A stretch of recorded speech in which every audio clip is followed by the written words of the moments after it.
అదేవిధంగా మీకు టీచర్లు కొరత లేకుండా ఉండటం కోసం ఒకేసారి 16,000 మంది టీచర్ని ప్రభుత్వ పాఠశాలలో పెట్టారు. 16,000 మంది టీచర్లు ఒకేసారి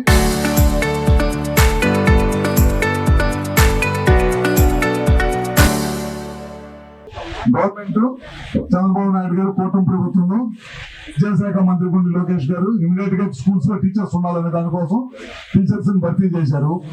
చదువుకోవడానికి పిల్లలకి అందరూ కూడా ఒక్కొక్కరికి 15,000 రూపాయలు గవర్నమెంట్ ఉంటుంది. అది మన స్కూల్లో అందరికి వచ్చినాయా? ఊరికి నాకు చెబుతున్నారు. ఎంఈఓ గారు ఉన్నారా? ఎంఈఓ వచ్చినాయి అందరికి చూసావా? లేకపోతే నేను వచ్చి నెంబర్ ఇచ్చారా? అది మన పని. లేకపోతే స్కూల్ అని చెప్పాలి. లేకపోతే ఒకే రోడ్డు వల్ల మళ్ళీ ఒకరికొకరికి నెంబర్ వేసుకోవాలి. పెయింట్ పెట్టి వేపించేసేయండి. పర్మనెంట్ మార్కర్ పెట్టి పెయింట్ చేయండి. అన్ని స్కూల్స్ సెట్ చేయి. మీరు పైకి బడ్జెట్ ఇంకేం చేస్తాం అన్ని ముందు చూడాలి అన్ని మనం.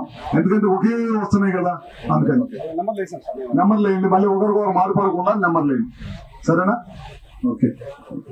మా పిల్లలు ఇప్పుడు దాకా 9th క్లాస్ దాకా ఉంది, 10th క్లాస్ కూడా వచ్చింది అన్నారు.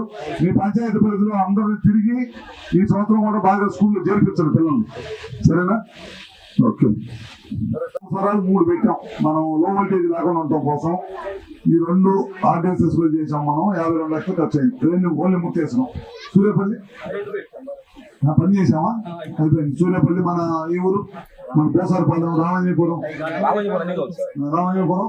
జరుగుతుంది. పోసారపల్లెం ఈ 2 తొందరగా కంప్లీట్ చేయించు. వ్యవసాయ కమిషన్లు ఉన్నాయా?